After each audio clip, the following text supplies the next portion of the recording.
Vamos a seguir profundizando el tema de la vida religiosa con la ayuda del documento del Concilio Vaticano II sobre la perfecta caridad, Decreto Perfecte Caritatis,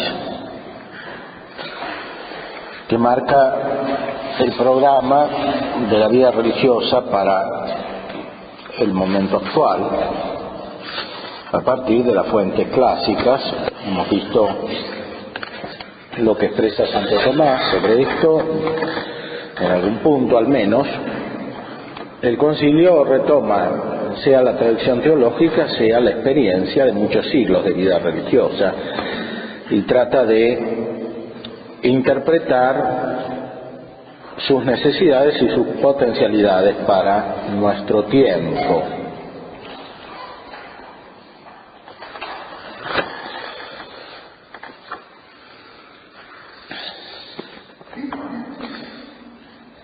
En la Constitución, que lleva por comienzo Lumen Gentium, ha mostrado previamente el Sacrosanto Concilio que la aspiración a la caridad perfecta por medio de los consejos evangélicos trae su origen de la doctrina y ejemplos del Divino Maestro, y aparece como signo clarísimo del reino de los cielos.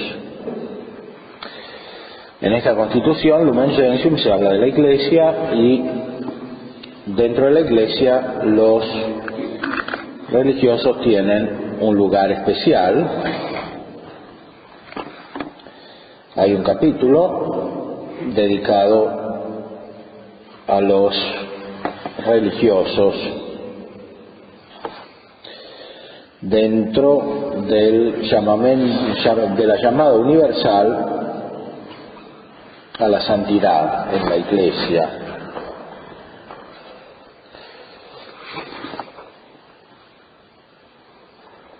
Decía en la Constitución Lumen Gentium, como los consejos evangélicos, mediante la caridad hacia la que impulsan, unen especialmente con la Iglesia y con su misterio a quienes los practican, es necesario que la vida espiritual de estos se consagre también al provecho de toda la Iglesia. Aquí el concilio cita a Santo Tomás en la Secunda, cuestión 184, artículo 3, y cita también a San Buenaventura en la Apologia Pauperum.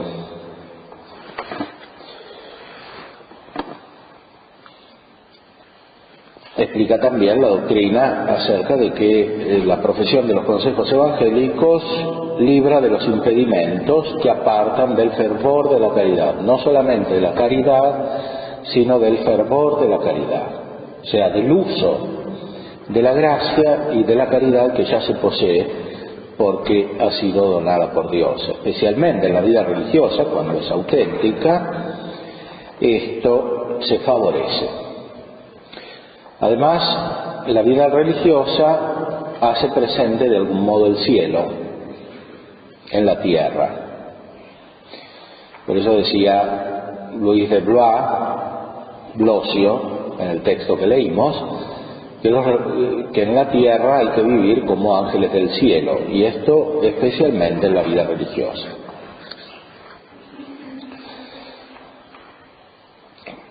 Los religiosos son como ángeles de la tierra. Esto lo recuerda la vida religiosa a toda la Iglesia, y es en cierta manera su principal apostolado.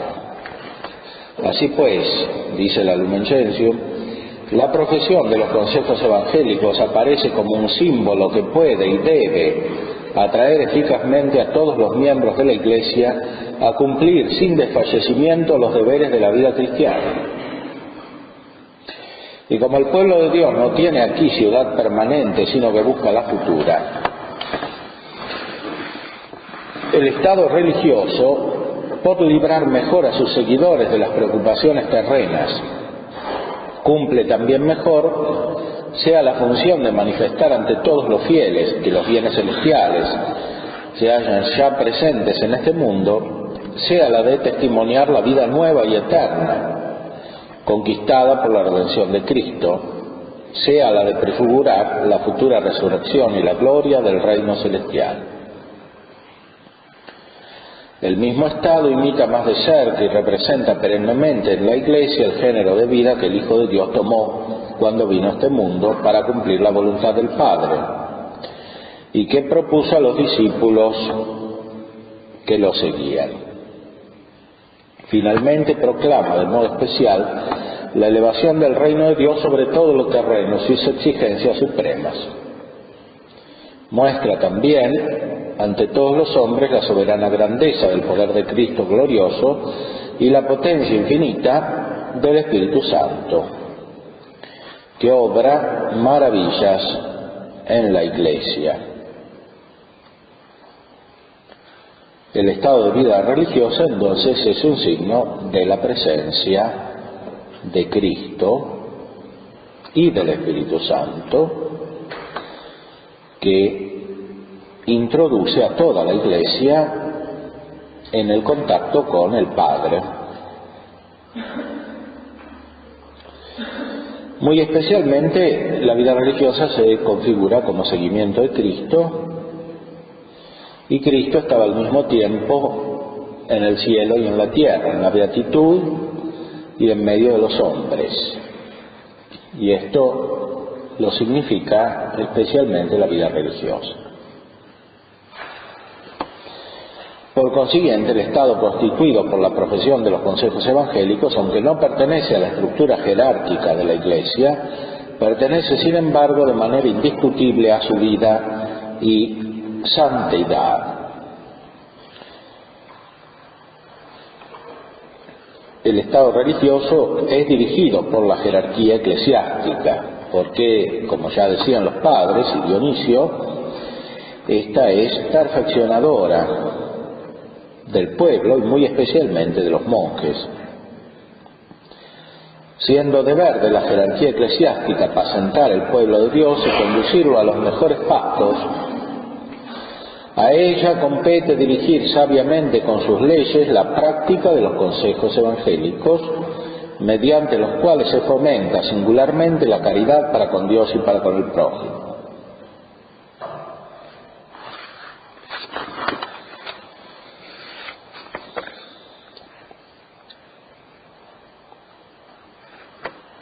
Los religiosos cuidan con atenta solicitud de que por su medio la Iglesia muestre de hecho mejor cada día ante fieles e infieles a Cristo, ya entregado a la contemplación en el monte, ya anunciando el reino de Dios a las multitudes, o curando a los enfermos y pacientes y convirtiendo a los pecadores al buen camino, bendiciendo a los niños y haciendo el bien a todos, siempre, sin embargo, obediente a la voluntad del Padre que lo envió. La vida religiosa, entonces, manifiesta la vida de Cristo en sus diversos aspectos. Por eso hay muchas familias religiosas, porque Cristo estaba impulsado de muchas maneras por el Espíritu Santo. En la Iglesia ninguna forma de vida puede agotar el impulso que produce el Espíritu Santo, ni tampoco puede agotar todas las riquezas de los tesoros que están escondidos en Cristo, como dice San Pablo. Es siempre el Espíritu Santo el que mueve la humanidad de Cristo, el que la santifica, el que la hace operar. Y así los religiosos muestran diversos aspectos de la vida de Cristo en las diversas familias religiosas, pero también en las diversas personas, porque cada uno se va configurando a Cristo y cada uno es movido por el Espíritu Santo de manera diferente.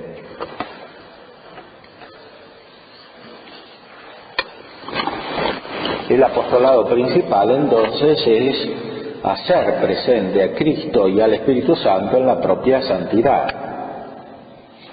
Y por eso la vida religiosa es siempre principalmente vida contemplativa. Y esa vida contemplativa es el alma de todo apostolado auténtico.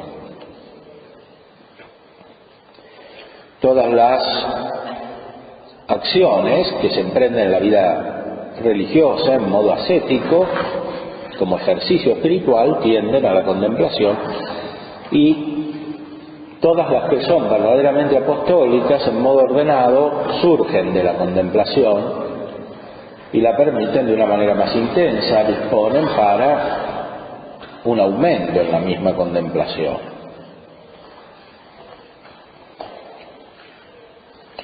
El concilio, en el decreto sobre la perfecta caridad, retoma la historia de la vida religiosa, que es monástica al principio, ya desde los comienzos de la Iglesia. Hubo hombres y mujeres que por la práctica de los consejos evangélicos se propusieron seguir a Cristo con más libertad e imitarlo más de cerca. Y a cada uno a su manera llevaron una vida consagrada a Dios. Muchos de ellos, por inspiración del Espíritu Santo, vivieron vida solitaria o fundaron familias religiosas que la Iglesia recibió y aprobó de buen grado con su autoridad. De ahí nació, por designio divino, una maravillosa variedad de agrupaciones religiosas. Mucho contribuyó a que la Iglesia no solo esté apercibida para toda obra buena y pronta para la obra del ministerio en la edificación del cuerpo de Cristo, sino también a que aparezca adornada con la variedad de dones de su Hijo como esposa engalanada para su marido, y por ella se manifieste la multiforme sabiduría de Dios. Esta variedad es especialmente propia de la Iglesia occidental, en la cual surgió un número mayor de familias religiosas. La Iglesia, sin embargo, es una, y todas estas pertenecen a esa única Iglesia y manifiestan todas sus riquezas. Y esto sucede a lo largo del tiempo. Van apareciendo nuevas familias religiosas, y muy especialmente en nuestro tiempo. Sucede esto. El concilio no previó directamente que inmediatamente después iban a surgir nuevas familias religiosas, muchas. Atendía más bien a las que ya existían. Muchas de estas se van extinguiendo o van decayendo, pero surgen otras nuevas que manifiestan la perfección que está escondida en Cristo.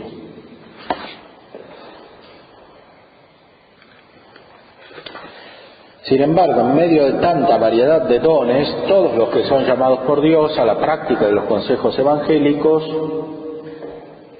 y los profesan fielmente, se consagran de modo particular a Dios, siguiendo a Cristo, que virgen y pobre, por su obediencia hasta la muerte de cruz, redimió y santificó a los hombres.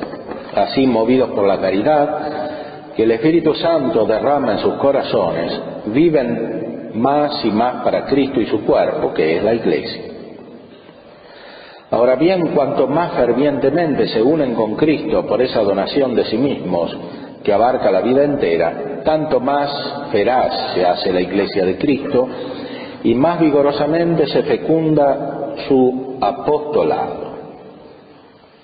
La vida religiosa es vida de desprendimiento propio, pero es vida también de perfeccionamiento propio, en el sentido en que explicábamos que es necesario desprenderse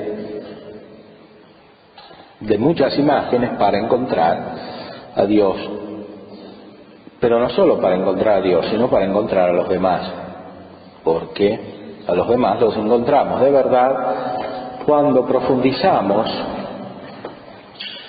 en el uso de nuestra inteligencia elevada por la gracia de Dios.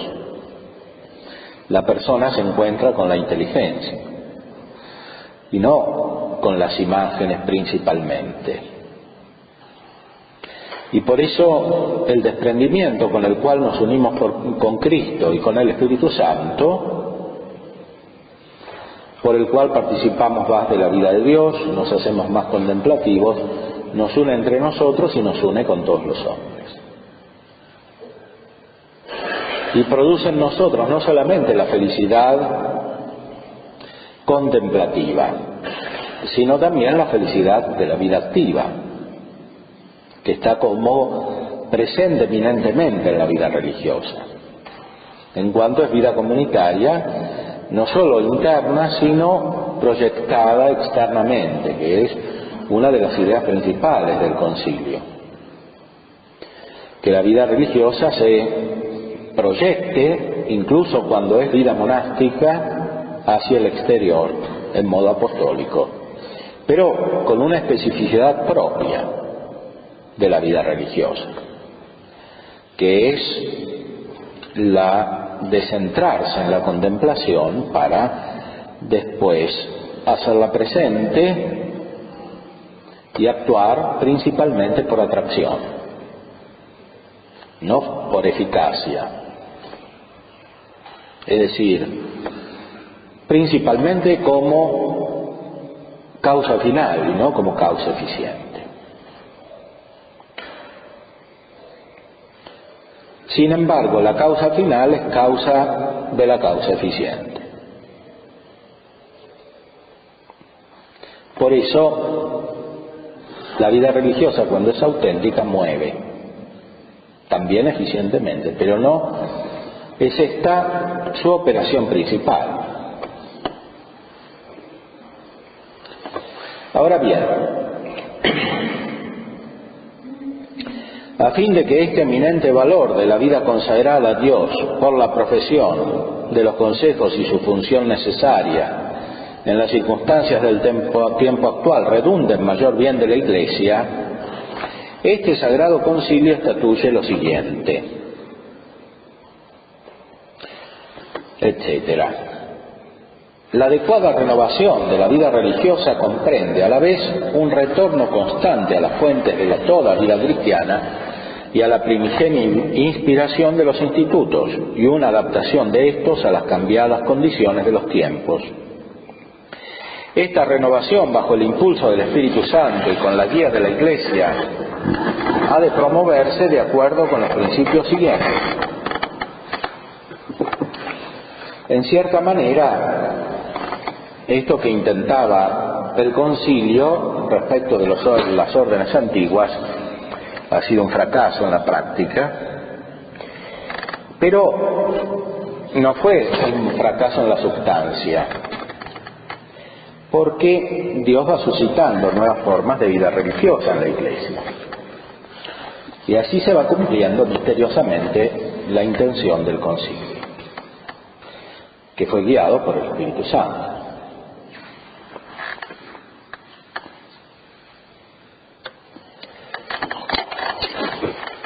Los principios para la renovación de la vida religiosa, de los institutos antiguos o de los nuevos, en diferentes maneras, son los siguientes. Como quiera que la norma última de la vida religiosa es el seguimiento de Cristo tal como se propone en el Evangelio, ese ha de tenerse por todos los institutos como regla suprema. El Evangelio es la regla suprema. Ahora, el Evangelio no es el texto del Evangelio principalmente, ni mucho menos son las interpretaciones del texto del Evangelio. Es el Evangelio.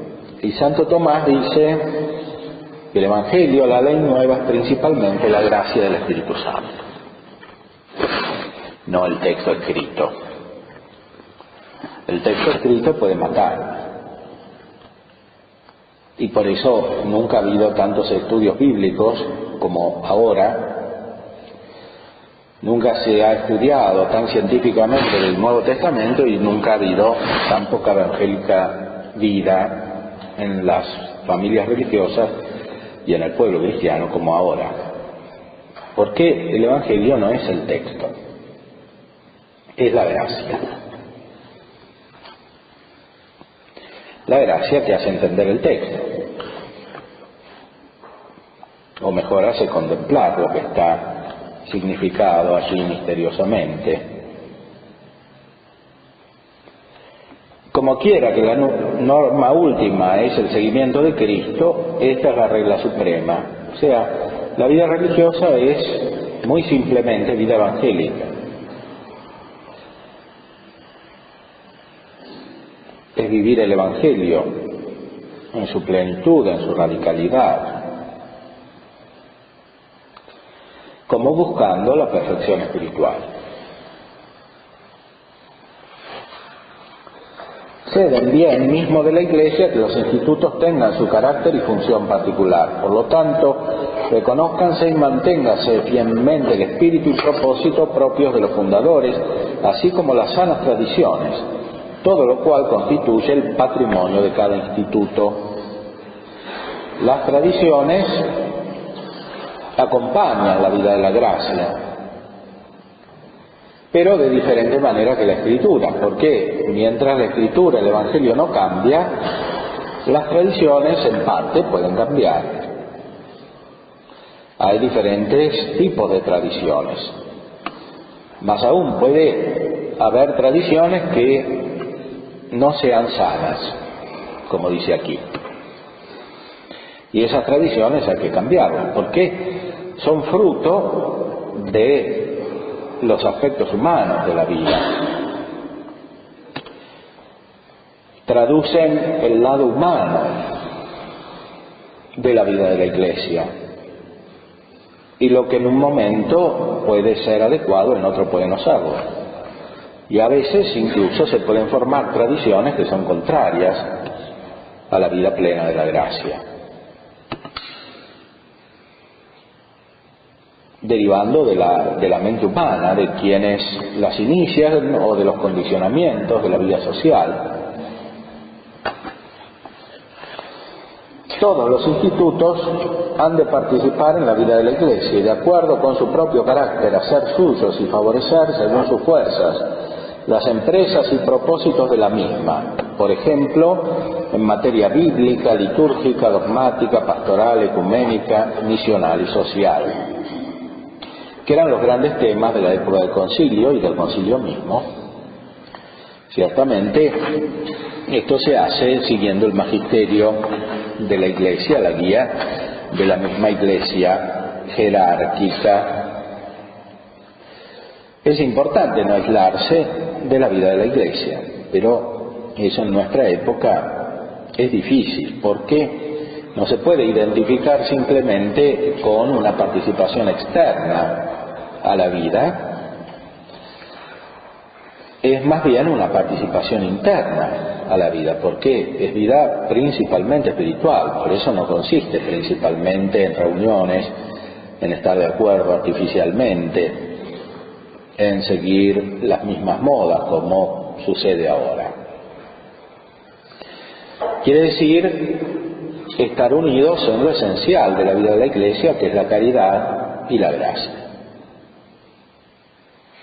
Y para eso hay que volver a las fuentes de la vida de la Iglesia, que son siempre la Escritura y la tradición. Y la tradición entendida en sus más genuinas representaciones. Por eso es tan importante retomar el estudio no solo de la Escritura, sino de los grandes autores de la teología y de la espiritualidad en su conjunto, yendo a los textos no de uno sino de muchos, de todos en cierta manera. Es más difícil perder el contacto con la gracia de Dios, porque lo que no ilumina a uno lo ilumina el otro. La reducción moderna a un solo método, por ejemplo en el campo bíblico, pero también en cierta manera en los estudios teológicos, produce el efecto contrario, es decir, la pérdida del contacto con la gracia que está en el corazón de la Escritura y de la tradición. Pero es necesario conocer bien la mentalidad de los hombres de hoy, es necesario conocer cómo está el mundo para captar la necesidad que tiene del Evangelio. Los institutos promoverán entre sus miembros el conveniente conocimiento de la situación de los hombres y de los tiempos y de las necesidades de la Iglesia. De suerte que, juzgando sabiamente a la luz de la fe las circunstancias del mundo presente e inflamados de celo apostólico, puedan ayudar más eficazmente a los hombres. Esto también ha sido, en cierta manera, un fracaso, como se ha cumplido, porque se ha hecho de una manera totalmente inconsiderada, como una mera adaptación a la mentalidad de los hombres de hoy. El concilio quería otra cosa, es decir, conocer de verdad cómo están los hombres de nuestro tiempo para captar el vacío que tienen de la presencia de Cristo y del Espíritu Santo.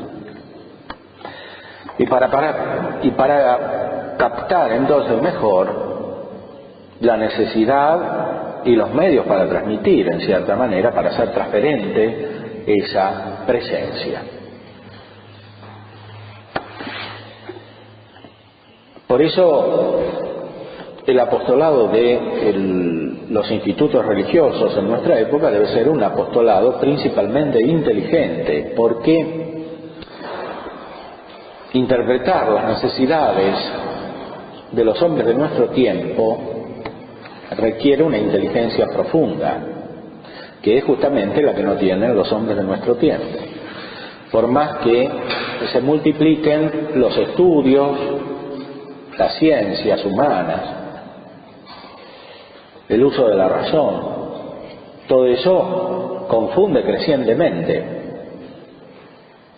Y es necesario, por una parte, entender cómo confunde, cómo funciona ese razonamiento que los mueve. Por otra parte, entender cómo la luz de la inteligencia desciende desde la mente de Cristo por iluminación del Espíritu Santo hacia todos esos hombres.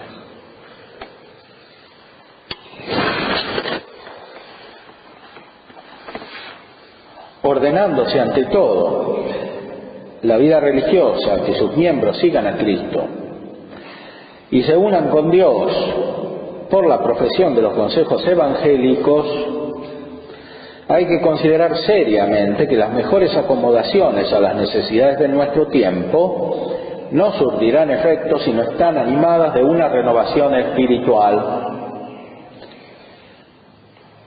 a la que hay siempre que conceder el primer lugar en la promoción de las obras externas. Este texto fue profético porque en efecto no surtió el efecto querido la acomodación que se hizo muchas veces en la vida religiosa. Era necesaria una renovación espiritual, es decir, que hubiera mayor perfección espiritual que la que había antes del concilio.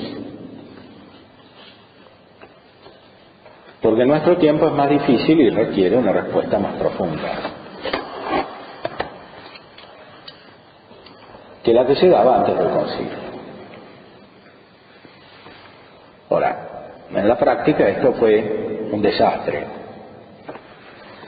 porque gran parte de la crisis de la vida cristiana en la Iglesia de nuestro tiempo depende de esta falta de renovación espiritual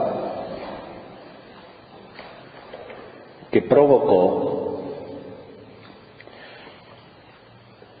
no un efecto apostólico más profundo, sino al revés, una contaminación de la vida religiosa por parte del pensamiento, del razonamiento mundano.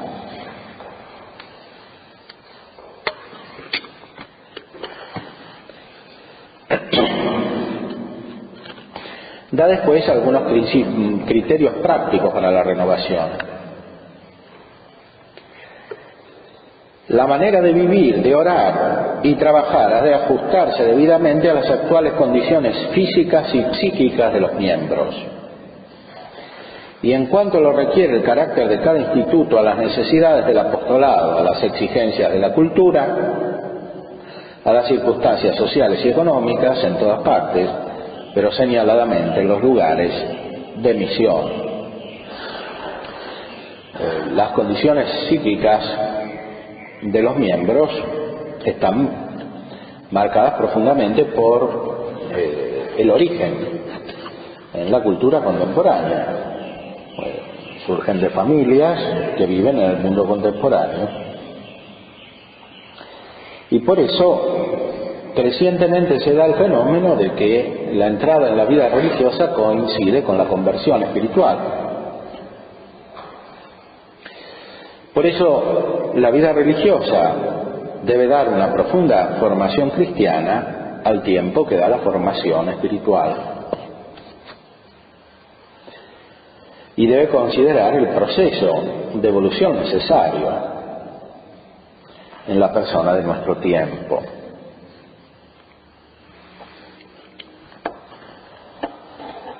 Según los mismos criterios, ha de revisarse también la forma de gobierno de los institutos.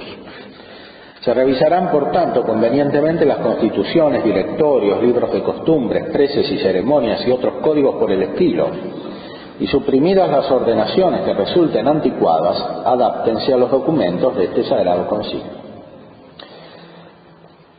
Las congregaciones nuevas tienen la ventaja de no tener que asimilar ordenaciones anticuadas. Por eso es muy importante no copiarse de otros, porque incluso lo que para otros puede resultar útil actualmente por la tradición del propio instituto religioso, para uno nuevo puede resultar anticuado, es decir, fuera de lugar.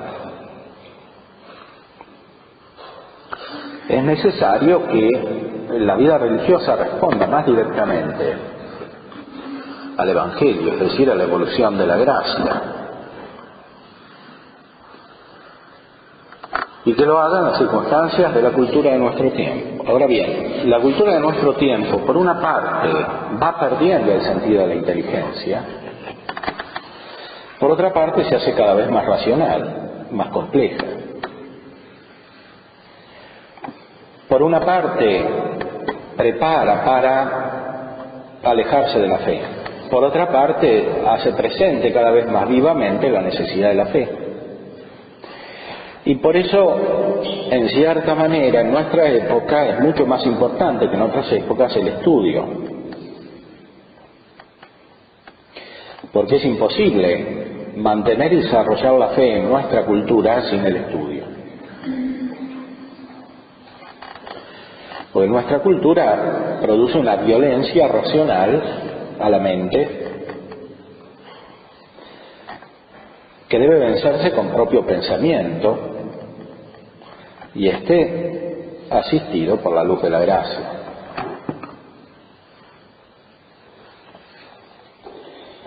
Por eso el lugar que en otras épocas ocupaba el ejercicio ascético externo,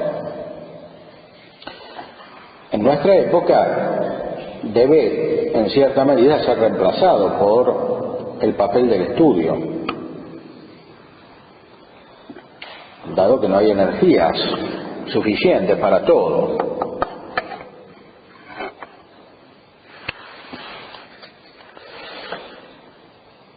Otro principio importante: una renovación eficaz y una recta acomodación solo pueden obtenerse por la cooperación de todos los miembros del instituto.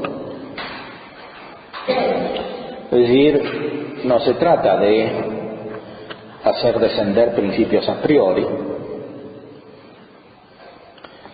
encontrados por el ingenio de uno o de varios, sino que se trata de leer profundamente en la propia vida, no solo personal, sino también comunitaria, leer la acción de la gracia, es decir, a dónde lleva la presencia de Cristo y del Espíritu Santo. ¿Cuál es el impulso vital del Espíritu Santo que formas adquiere.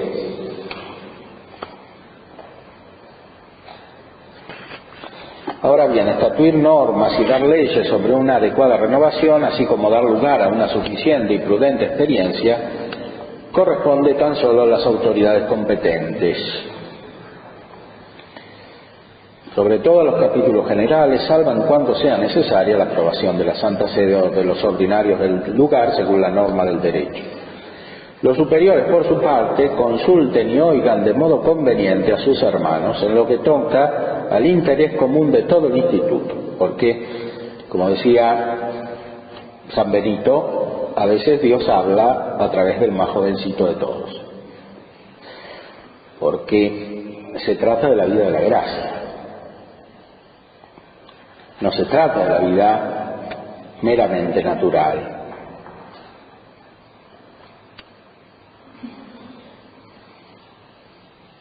Etcétera. Y concluye con una observación muy importante que está en la línea de la tradición y también de la teología de Santo Tomás. Recuerden todos, sin embargo, que la esperanza de la renovación ha de ponerse más en la mejor observancia de la regla y constituciones que no en la multiplicación de las leyes. Ahora, esta multiplicación de las leyes puede ser escrita o también oral. Es necesario evitar la multiplicación de las leyes. El proceso profundo de la renovación en nuestra época, siendo, como lo pide el concilio evangélico, va más bien en el sentido de la simplificación legislativa, sea en el orden escrito, sea en el orden de las tradiciones orales y de las mismas costumbres. Porque si no, como dice Santo Tomás, cuando trata de la ley nueva, en la Prima Secunde, siguiendo a San Agustín, la vida cristiana se vuelve peor que la vida de los judíos, que tenían muchas leyes llenas de detalles sobre todo lo que había que hacer en la vida. La ley nueva es ley de libertad. Y por eso hay que atender siempre con mayor plenitud a la evolución de la gracia y a sus exigencias interiores que a una regulación externa y a una multiplicación de actos más o menos codificada por medio de las costumbres o incluso por medio de una legislación escrita. Recuerden ante todos los miembros de cualquier instituto que por la profesión de los consejos evangélicos respondieron a un llamamiento divino, de forma que no solo muertos al pecado, sino también renunciando al mundo, vivan únicamente para Dios. Entregaron en efecto su vida entera al servicio de Dios, lo cual constituye sin duda una peculiar consagración que radica íntimamente en la consagración del bautismo y la expresa con mayor plenitud. La vida religiosa es la misma vida cristiana, es la vida del bautizado que muere y resucita con Cristo. Mas como quiera que esta donación de sí mismos ha sido aceptada por la Iglesia, sepan que están también destinados a su servicio. Este servicio de Dios debe urgir y fomentar en ellos el ejercicio de las virtudes, señaladamente de la humildad y obediencia, de la fortaleza y castidad, por la que participan del anonadamiento de Cristo, a la vez que de su vida en el Espíritu. Las virtudes de los religiosos, las que más se manifiestan, deben ser las virtudes sobrenaturales.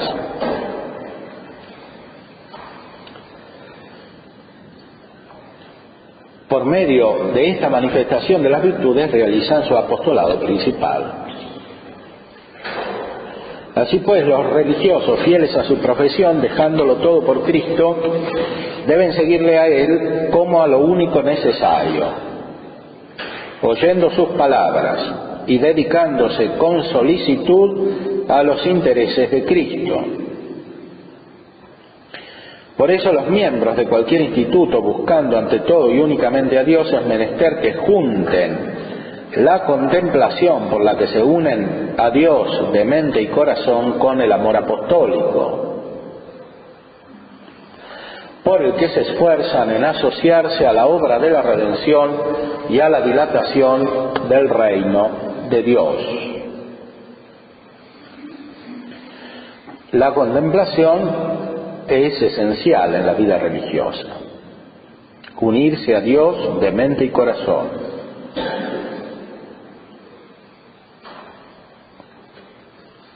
El amor apostólico no es auténtico si no está conectado con la contemplación.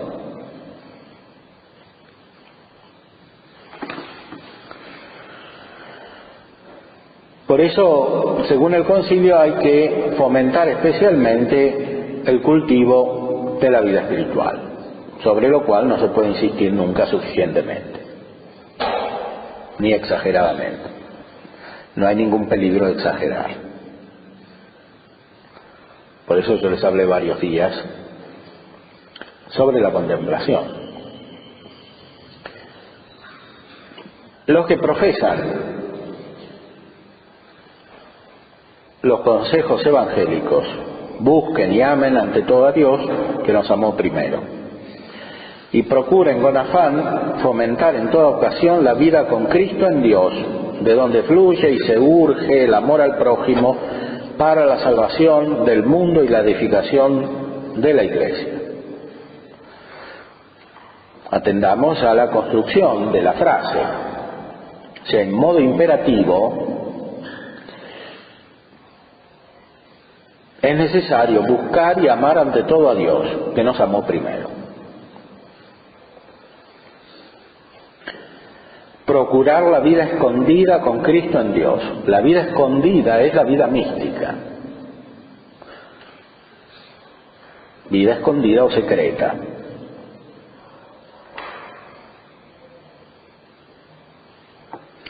De dónde fluye y se urge el amor al prójimo para la salvación del mundo y la edificación de la Iglesia.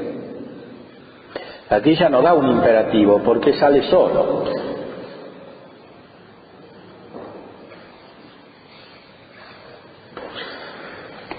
El imperativo es el de la unión con Dios, el de la contemplación, el de la vida mística.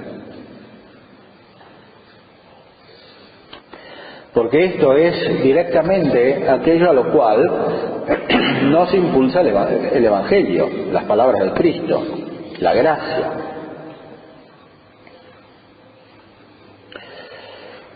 Esta caridad anima y rige también la práctica misma de los consejos evangélicos. Por ello, los miembros de los institutos deben cultivar con asiduo empeño el espíritu de oración y la oración misma. El espíritu de oración y la oración se distinguen en cuanto el ejercicio explícito y el ejercicio implícito. El espíritu de oración es la unión con Dios que se realiza en medio de todas las actividades. En todas las formas de vida cristiana y vida activa.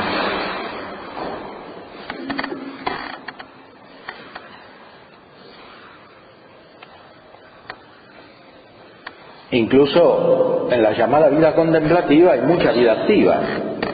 A veces más vida activa que en la que no es vida contemplativa. Porque tienen que lavar la ropa, hacer dulce de leche.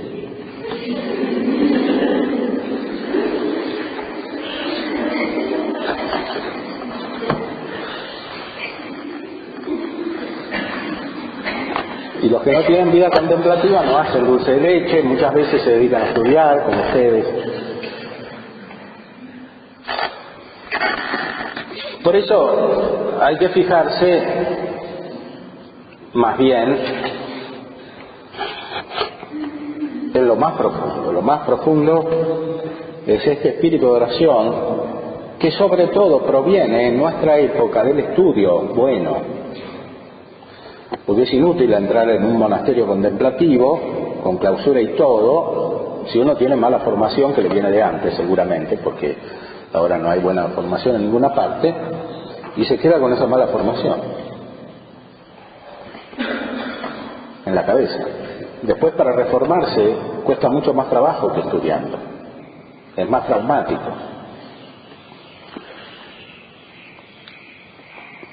Por eso el confín entre la vida activa y la contemplativa varían en nuestra época, y esto lo percibe de alguna manera el concilio.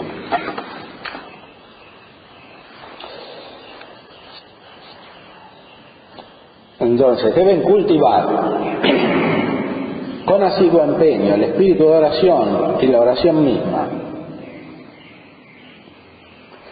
bebiendo en las genuinas fuentes de la espiritualidad cristiana. Las genuinas fuentes de la espiritualidad cristiana son los grandes autores espirituales, que nadie lee ahora.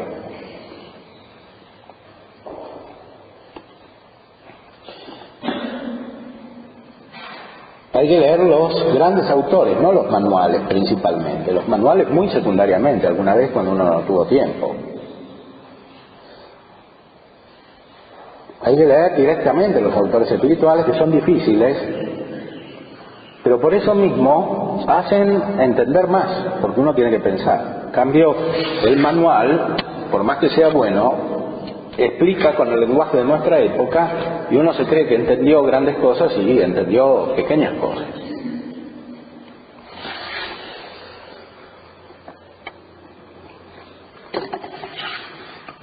Es como la diferencia que hay entre leer cualquier libro, un libro cualquiera de filosofía, y la metafísica de Aristóteles.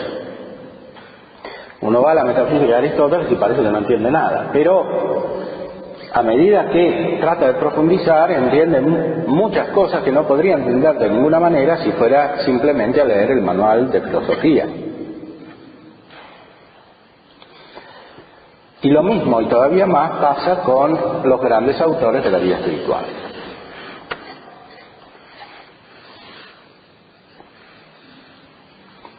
Es mucho el peligro de quedarse en una concepción estrecha de la vida espiritual si uno lee solamente los manuales sistemáticos.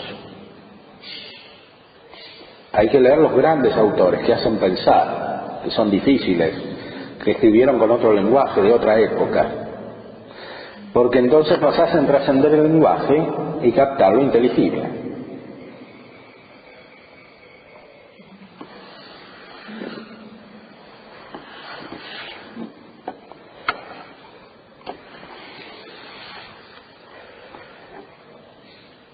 Tengan ante todo diariamente en las manos la Sagrada Escritura, a fin de adquirir por la lección y meditación de los libros sagrados el sublime conocimiento de Cristo. Todas las Sagradas Escrituras, como dice San Jerónimo, hablan de Cristo.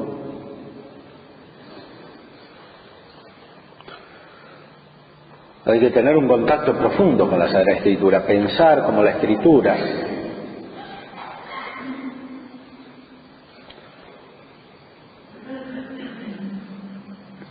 Celebren de corazón y de boca, según la mente de la Iglesia, la Sagrada Liturgia, señaladamente el sacrosanto misterio de la Eucaristía, y sacien su vida espiritual en esa inagotable fuente.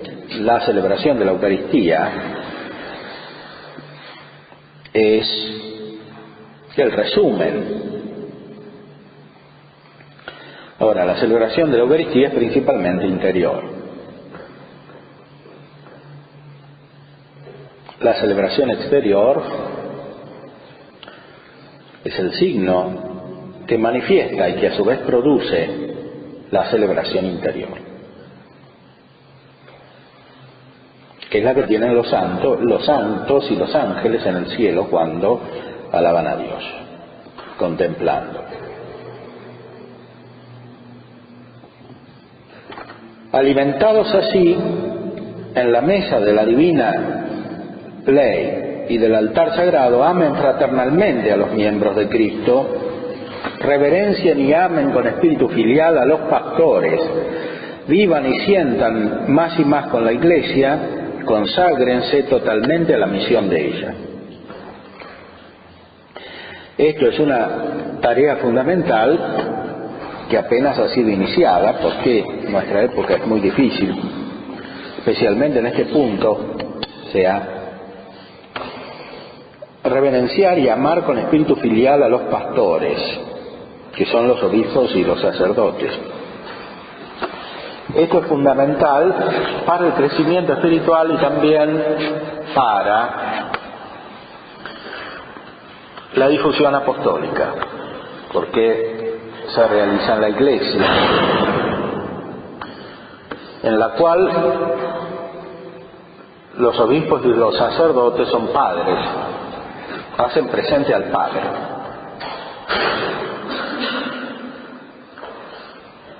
Y por eso difícilmente se crece en espiritualidad personal y comunitaria sin el obispo y sin el sacerdote. Y cuando esto no es posible, por múltiples razones, es un drama. Ahora, esto se realiza especialmente con una búsqueda espiritual, que no coincide con el ordenamiento externo. El ordenamiento externo tiene su función, los párrocos, los obispos de una jurisdicción. Es algo principalmente interior, porque la potencia del sacramento del orden va mucho más allá de la jurisdicción territorial, de las parroquias y de las diócesis. Es otra cosa.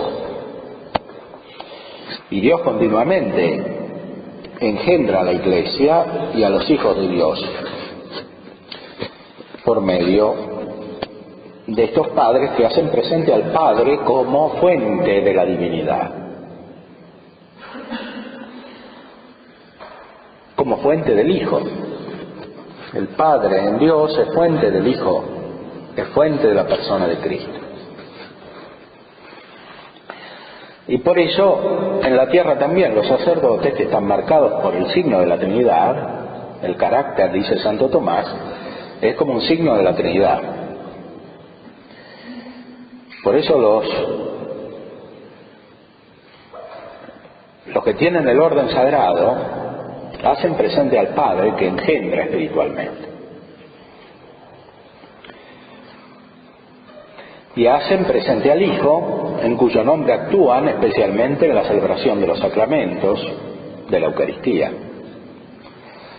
Y hacen presente al Espíritu Santo impulsando, iluminando. Por eso alguien está deprimido y va a ver al sacerdote y sale con fuerza. Porque hace presente al Espíritu Santo. Ahora, esto se cumple especialmente de una manera espiritual.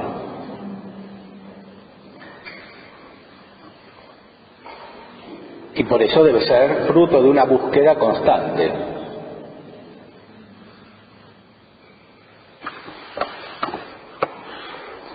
Se realiza de una manera directa con la presencia, pero también se realiza de otra manera, de maneras indirectas.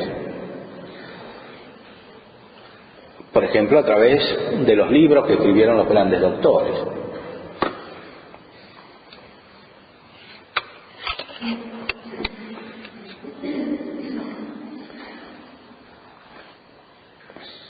Vivan y sientan más y más con la Iglesia, conságrense totalmente a la misión de ella.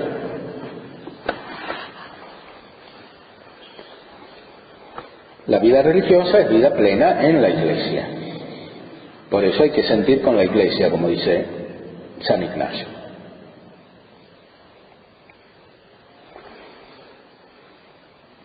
Este sentimiento con la Iglesia se refiere principalmente a los misterios de la fe, no a cualquier ordenación práctica de la vida. Que lo blanco que yo veo, creer que es negro si la Iglesia jerárquica así lo determina.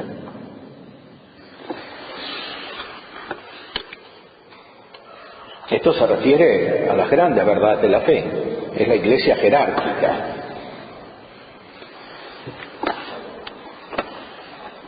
La que tiene el carisma cierto de la verdad, el magisterio. Son las grandes verdades de la fe. Por más que a mí me parezca de una manera, es como la iglesia ha determinado. Por eso usa la palabra creer, creer que es negro, lo que yo veo blanco. Y el ejemplo está muy bien elegido, porque de hecho los sentidos pueden estar enfermos, porque alguien puede tener el órgano deteriorado, como los que ven el verde como si fuera rojo. Ven de la misma manera el verde y el rojo. No se refiere a cualquier ordenamiento práctico de cualquier tipo de naturaleza. Aquí hay una analogía, es decir, hay diversos modos de sujetarse prácticamente. Hay una sujeción más exterior y hay una sujeción más interior. La sujeción más interior es esa de la cual uno está permanentemente en búsqueda. Y es la más importante. No se da sin la exterior. Pero la sola exterior no produce la interior.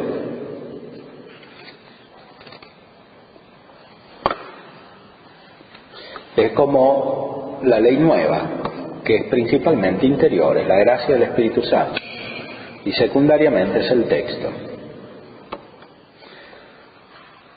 Y por eso no se puede concebir la obediencia a la iglesia jerárquica, es decir, a los pastores, y tampoco, con más razón, la obediencia dentro de la vida religiosa de una manera unívoca, porque esta obediencia es principalmente espiritual.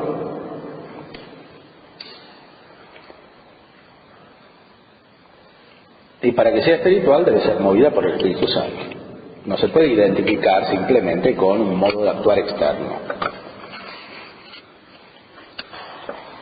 El modo de actuar externo nos indica el mínimo, indispensable. Y el máximo depende.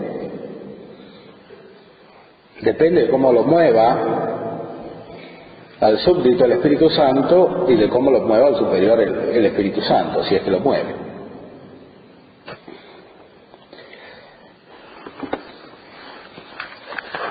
Los institutos que se ordenan íntegramente a la contemplación, de suerte que sus miembros vacan solo a Dios en soledad y silencio, en asidua oración y generosa penitencia, mantienen siempre un puesto eminente en el cuerpo místico de Cristo, en el que no todos los miembros desempeñan la misma función, por mucho que urja la necesidad del apostolado activo.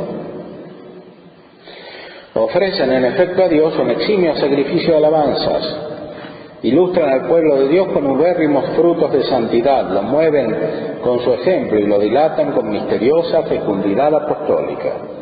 Así son honor de la Iglesia y hontanar de gracias celestes.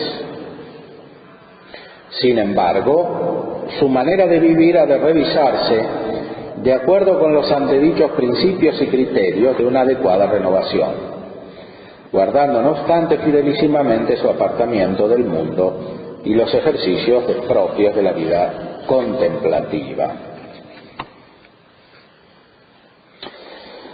Comienza a tratar las diversas clases de institutos religiosos, desde los más contemplativos hasta los más cercanos a la vida de los laicos, los institutos seculares.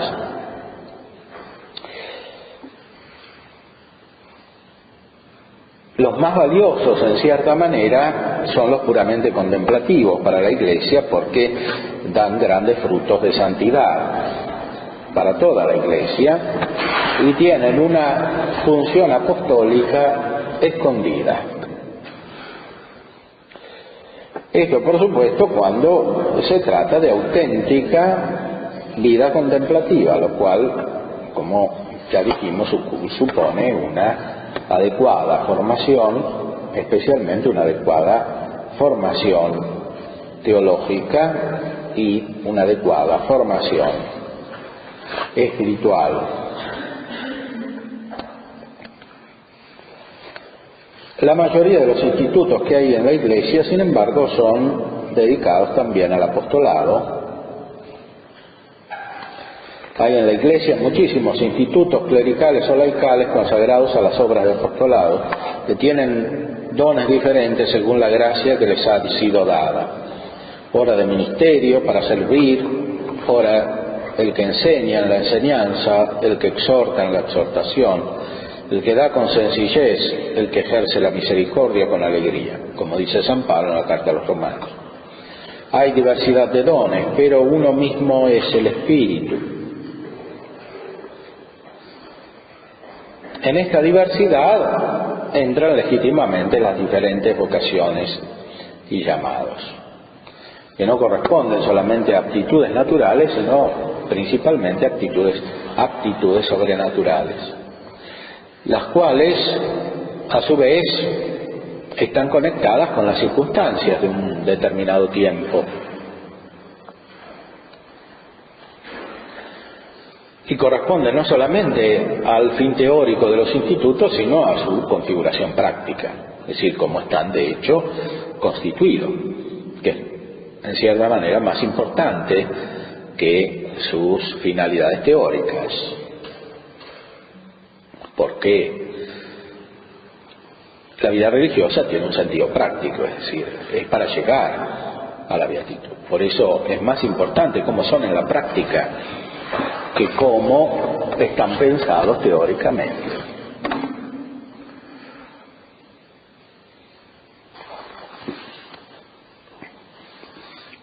Dejamos por ahora la meditación de lo que dice el concilio sobre la vida religiosa y cada una trate de pensar cómo se realizará la propia vida